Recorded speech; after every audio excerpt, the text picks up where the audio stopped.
اعوذ باللہ من الشیطان الرجیم بسم اللہ الرحمن الرحیم شروع اللہ کے نام سے جو بڑا مہربان نہایت رحم والا ہے۔ ہر طرح کی تعریف خدا ہی کو سزاوار ہے، جس نے آسمانوں اور زمین کو پیدا کیا اور اندھیرا اور روشنی بنائی، پھر بھی کافر اور چیزوں کو خدا کے برابر ٹھہراتے ہیں۔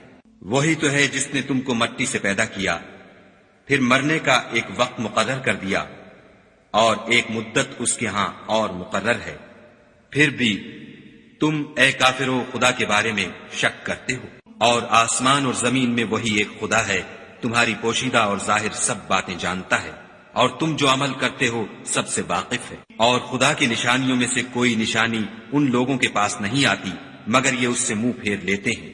جب ان کے پاس حق آیا تو اس کو بھی جھٹلا دیا، سو ان کو ان چیزوں کا جن سے یہ استہزاء کرتے ہیں عنقریب انجام معلوم ہو جائے گا۔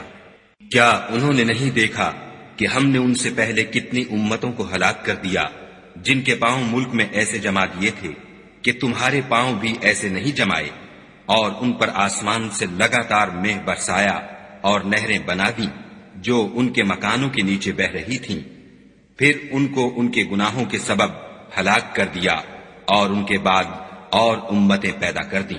اور اگر ہم تم پر کاغذوں پر لکھی ہوئی کتاب نازل کرتے اور یہ اسے اپنے ہاتھوں سے ٹٹول بھی لیتے تو جو کافر ہیں وہ یہی کہہ دیتے کہ یہ تو صاف اور صریح جادو ہے، اور کہتے ہیں کہ ان پیغمبر پر فرشتہ کیوں نازل نہ ہوا جو ان کی تصدیق کرتا۔ اگر ہم فرشتہ نازل کرتے تو کام ہی فیصل ہو جاتا، پھر انہیں مطلق مہلت نہ دی جاتی۔ نیز اگر ہم کسی فرشتے کو بھیجتے تو اسے مرد کی صورت میں بھیجتے، اور جو شبہ اب کرتے ہیں اسی شبے میں پھر انہیں ڈال دیتے۔ اور تم سے پہلے بھی پیغمبروں کے ساتھ تمسخر ہوتے رہے ہیں، سو جو لوگ ان میں سے تمسخر کیا کرتے تھے ان کو تمسخر کی سزا نے آ گھیرا۔ کہو کہ اے منکرین رسالت، ملک میں چلو پھرو، پھر دیکھو کہ جھٹلانے والوں کا کیا انجام ہوا۔ ان سے پوچھو کہ آسمان اور زمین میں جو کچھ ہے کس کا ہے؟ کہہ دو خدا کا، اس نے اپنی ذات پاک پر رحمت کو لازم کر لیا ہے۔ وہ تم سب کو قیامت کے دن جس میں کچھ بھی شک نہیں ضرور جمع کرے گا۔ جن لوگوں نے اپنے تئیں نقصان میں ڈال رکھا ہے وہ ایمان نہیں لاتے۔ اور جو مخلوق رات اور دن میں بستی ہے سب اسی کی ہے، اور وہ سنتا جانتا ہے۔ کہو کیا میں خدا کو چھوڑ کر کسی اور کو مددگار بناؤں کہ وہی تو آسمانوں اور زمین کا پیدا کرنے والا ہے، اور وہی سب کو کھانا دیتا ہے اور خود کسی سے کھانا نہیں لیتا۔ یہ بھی کہہ دو کہ مجھے یہ حکم ہوا ہے کہ میں سب سے پہلے اسلام لانے والا ہوں، اور یہ کہ تم اے پیغمبر مشرکوں میں نہ ہونا۔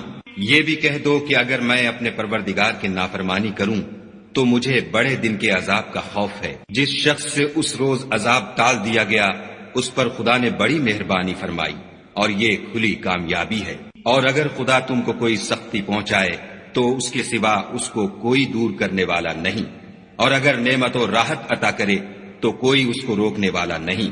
وہ ہر چیز پر قادر ہے، اور وہ اپنے بندوں پر غالب ہے، اور وہ دانا اور خبردار ہے۔